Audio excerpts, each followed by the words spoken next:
On continue toujours sur la voiture, malheureusement j'ai toujours pas reçu mes pièces pour le moteur. Donc on va continuer ça aujourd'hui. On va remettre à neuf le système de frein, de freinage. Je vais vous expliquer un peu comment ça fonctionne sur cette voiture. Et si on voulait, ce qu'on pourrait faire, en fait c'est assez facile. On peut faire un peu ce qu'on veut avec un circuit hydraulique. Donc je vous montrerai ça.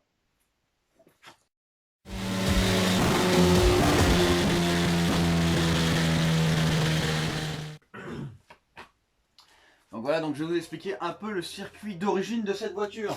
Donc ici nous, on a la Corsa. Alors comment ça fonctionne? Ici, on a le mètre cylindre. Donc en fait, c'est ce qui permet d'envoyer en pression, du coup, dans nos lignes, le fluide hydraulique, donc le liquide de frein. Donc ici, en fait, il y a notre pédale. Hop, on appuie et ça vient envoyer du liquide dans les quatre lignes. Donc avant droit, avant gauche, arrière droit, arrière gauche. Donc c'est un système très très simple. Alors ici, on a l'assistance de freinage, le Master Vac. Alors qu'est-ce que veut dire Master Vac? En fait, c'est le mètre de dépression. Ici, on vient mettre notre admission. Comme vous avez vu, quand on a fait l'admission sur mesure, on a créé un trou. Un trou parce que ici, ce qu'on va faire, c'est qu'on va brancher directement notre Master Vac. Donc voilà. Voilà comment ça fonctionne. Hein. Ici, on a notre réservoir. Donc ici, hop, on appuie et on vient envoyer de la pression avant et arrière. C'est aussi simple que ça. C'est ce qu'il y a de plus simple. Quand on va le purger, on va d'abord aspirer ce qu'on a dans le réservoir et après, on aspirera à chaque étrier pour vider toutes les lignes. On va faire ça comme ça parce que tant que vous appuyez pas sur votre pédale, en fait le réservoir c'est comme s'il était relié directement à vos lignes. Mais dès qu'on appuie en fait sur la pédale, on vient couper ça, hop, et en fait il y a une sorte de piston qui vient appuyer pour envoyer de la pression dans chaque ligne. Voilà, c'est aussi simple que ça sur notre voiture. Alors on va voir un peu du coup le système de la calibra. Alors parce que là il y a un système ABS et je vais vous expliquer un peu comment ça marche. Donc c'est quasiment le même principe. Donc ici notre pédale, ici notre Master Vac, ici notre réservoir et ici notre mètre cylindre. Toujours pareil, sauf qu'ici on n'a que deux arrivées. Donc hop, ça arrive directement au bloc ABS. Et le bloc ABS vient distribuer à l'arrière et à l'avant. Alors comment ça marche le système ABS? Sur chacune de vos roues, vous avez une roue dentée. Donc sur chaque roue indépendante de votre voiture, vous avez une roue dentée avec ici un capteur. C'est un capteur à inductif. Alors qu'est-ce qu'un capteur à inductif? C'est très simple. Dès que vous avez une partie métallique comme ça qui passe devant, en fait dedans on a un aimant permanent ou un aimant, oui c'est ça je crois. Dès que ça passe devant, ici vous créez un courant. Donc vous envoyez une information. Donc quand votre voiture roule, vous avez par tour de roue autant d'informations qu'il y a de petites dents. Donc alors maintenant le système ABS, comment ça marche?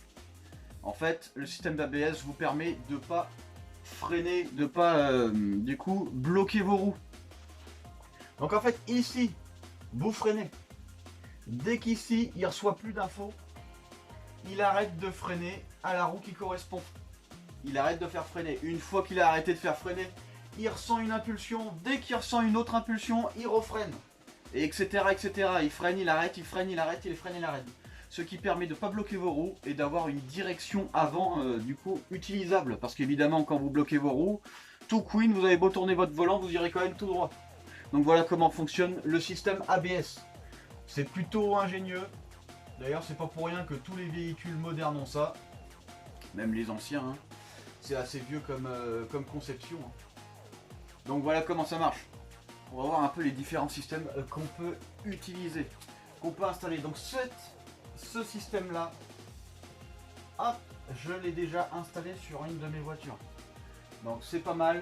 Ici on a un mètre cylindre pour l'arrière et un mètre cylindre pour l'avant. Alors comment ça marche?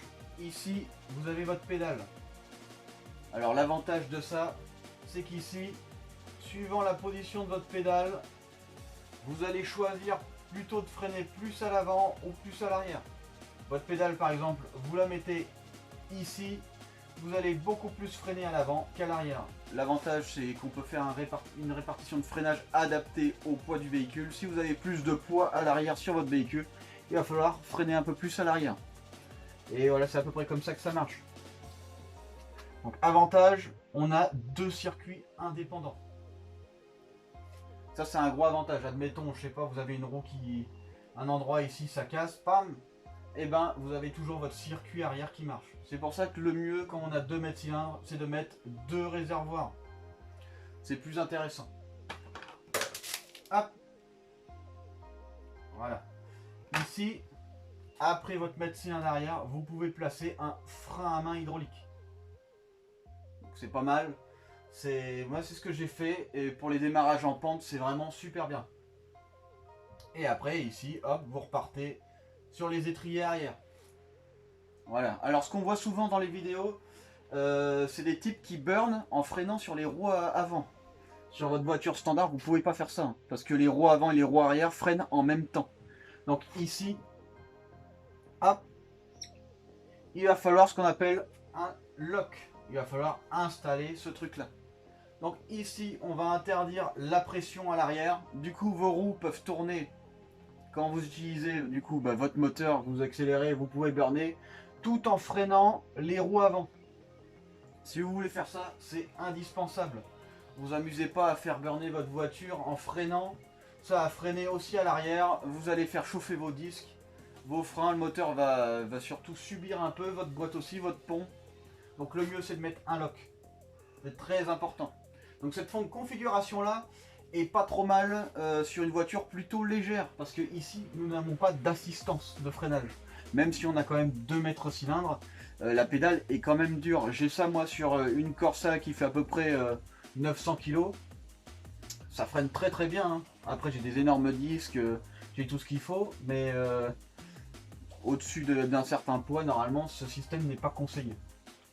Alors, il existe des centaines de systèmes différents. Hein. On peut faire tout ce qu'on veut. Hein. On peut faire tout ce qu'on veut inimaginable.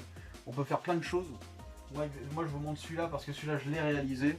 Alors, pour le réaliser ici, hop, il nous faut du rigide. Donc, des durites rigides pour faire toute cette partie-là. Hop, et après votre thé, moi, j'utilise du souple comme ça. Alors, une fois de plus, je préfère utiliser de l'ajustable. J'achète jamais des durites qui sont déjà pré-réglés, pré-montés. Non, non, c'est toujours mieux de faire son système soi-même. Au moins, on a les bonnes dimensions. Alors pour ceci, on a ça. Hop, c'est des raccords spécialement conçus pour nos tuyauteries souples. Et pour nos tuyauteries rigides, on a la même chose. Voilà. Au final, vous en reviendrez beaucoup moins cher. Ce sera beaucoup mieux d'avoir ça plutôt que d'acheter des trucs, des tuyaux déjà faits, alors que ça se trouve, ils correspondront même pas à votre voiture. Donc voilà. Ensuite, nous sur notre voiture, ce qu'on pourrait faire en gardant du coup le master vac. Donc le master vac, voilà à quoi ça ressemble. Donc ici, vous avez votre pédale de frein. Donc quand vous appuyez ici, hop, on vient appuyer à l'intérieur dans le piston et ça vient par les trous du coup envoyer la pression. Le master vac en fait à quoi il sert. Ici on vient envoyer une dépression dedans et quand on appuie sur la pédale c'est beaucoup plus facile, c'est beaucoup plus souple. C'est le gros avantage. Du coup c'est à ça que ça sert quoi, le master vac. C'est l'assistance de freinage pour avoir moins à appuyer sur votre pédale. Pour envoyer beaucoup plus de force. Donc voilà. Donc ce qu'on pourrait faire nous par exemple sur notre système, donc c'est toujours le même. Ici on pourrait placer un T. Donc le T c'est ça. Hein. Hop. Donc en fait les 3 lignes sont du coup toutes correspondantes. Et ici on pourrait placer un frein à main hydraulique si on voulait. Pour enlever tout le système de frein à câble. frein à main hydraulique. Franchement j'en ai un, c'est vraiment pas trop mal. Sur notre voiture, je pense pas que je vais le passer. Je pourrais toujours le passer après si ça m'intéresse vraiment. Mais il faut que je rachète tout un système complet en tuyauterie rigide et tuyauterie souple. Donc voilà, et après ici on remet un T pour pouvoir relier les deux freins arrière. Donc voilà ce qu'on pourrait faire. Moi personnellement je vais essayer de garder d'origine. Donc je vais faire comme on a vu au début avec le système d'origine. On va tout remettre à neuf. Je change mes flexibles. Alors les flexibles hein, ils vont de là à là. Voilà, juste avant l'étrier. Les flexibles ils sont utilisés pour les parties en mouvement. On peut pas utiliser des tuyauteries rigides sur les parties en mouvement. On pourrait, mais la durée de vie ce serait désastreux. Donc voilà un peu ce que j'avais monté sur ma Corsa. Alors je vais enlever ça, je vais tout remettre d'origine. Alors vous allez comprendre. Voilà ce que c'est d'origine. Hop.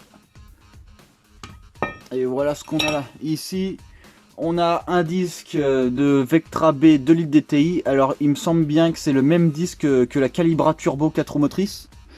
Avec des énormes étriers. Donc voilà, donc tout ça en plus c'est du poids. Et mes jantes en 14 je pourrais même pas les mettre. Donc là on va changer ça par hop, du coup un truc adapté à notre Corsa. Et j'ai dû faire des grosses modifs ici pour pouvoir adapter ça. J'ai dû allonger du coup ma direction. Ici j'ai dû modifier du coup mon essieu pour pouvoir adapter ça. Et je suis passé en 5 trous. Alors que nous on va repasser d'origine sur du 4 trous. Hop. Voilà un peu la différence. Donc on va repasser sur ça. Et je vais passer ça sur des freins, des disques ATE. Avec des plaquettes, je pense que je prendrai des plaquettes standards. Alors j'ai deux styles d'étrier pour cette voiture. Alors je sais pas trop lequel je vais choisir. Ici. Hop.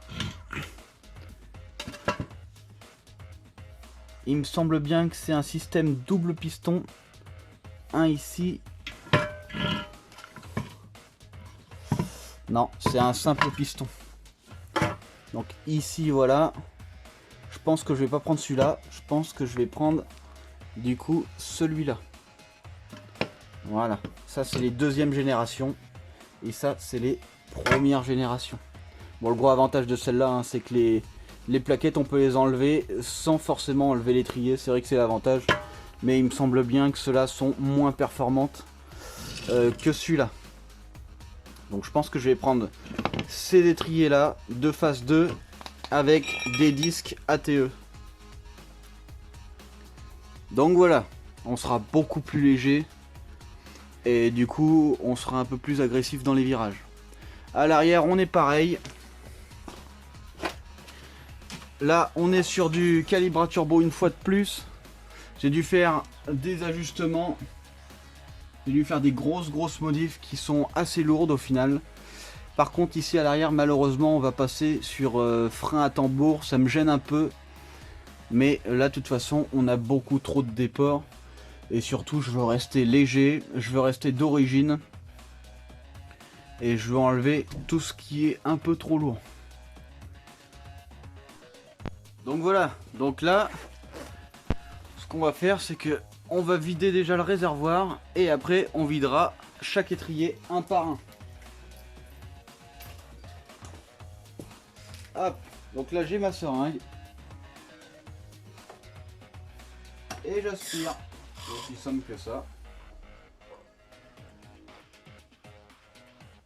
Voilà. Alors de préférence le jeter. Hein. Même s'il est récent, le mieux c'est de le jeter.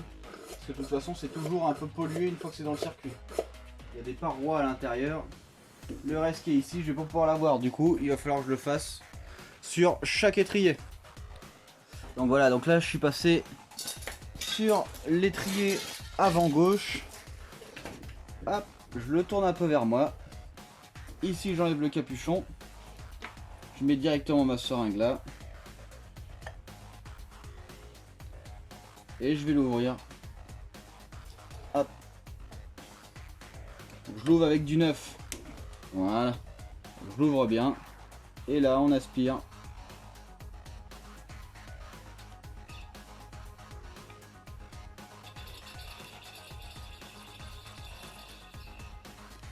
Voilà.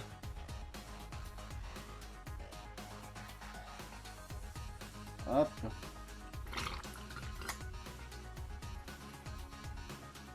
Alors évidemment, on ne pourra pas tout avoir vu qu'ici on est sur un point haut. Il y a une sorte de réserve à l'intérieur. Donc on pourra faire descendre toute la ligne dedans. Par contre, il en restera toujours dans l'étrier. Évidemment. Donc voilà, donc j'essaye d'en enlever le maximum possible. Là, déjà, on entend que la ligne, elle est quasi vide. À mon avis, toute la ligne s'est vidée. Du coup,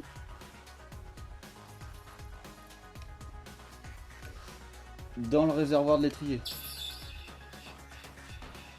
Donc là, j'ai rien. Voilà. Bon, évidemment, il peut toujours en rester dedans. Mais au moins, on en a enlevé le maximum.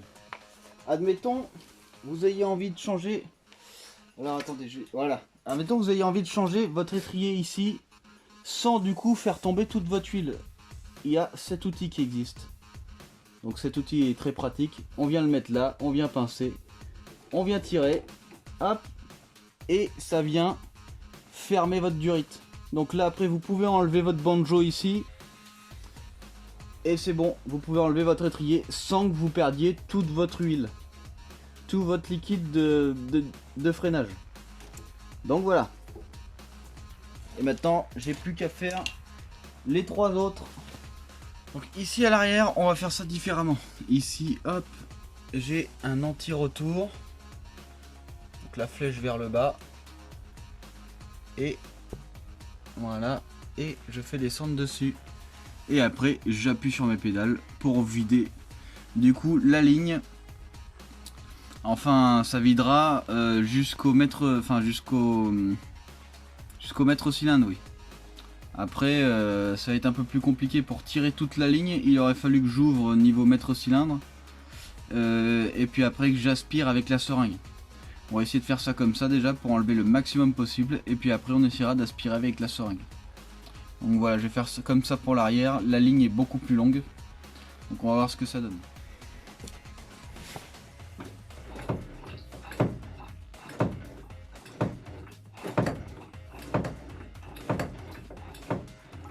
Donc voilà. Donc là, on a aspiré normalement ce qui restait du réservoir. Voilà, on n'a plus rien ici. Sur cette partie-là, en fait, on a des cloisons. Et d'ici, je ne peux pas aspirer ce qu'il y a là. Hop.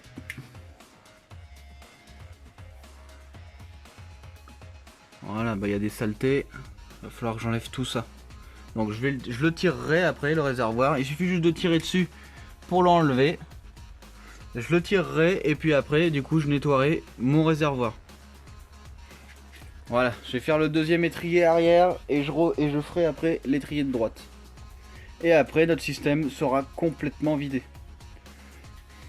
Donc voilà. Voilà, important, une chose que je vous ai pas dit. Utilisez des outils spéciaux comme ceci pour venir desserrer vos durites ici. Parce que si vous prenez des clés plates, la plupart du temps, vous allez arrondir du coup ici votre écrou. Parce que l'écrou, il n'est pas en acier, il doit être en cuivre ou quelque chose comme ça. Donc c'est extrêmement mou.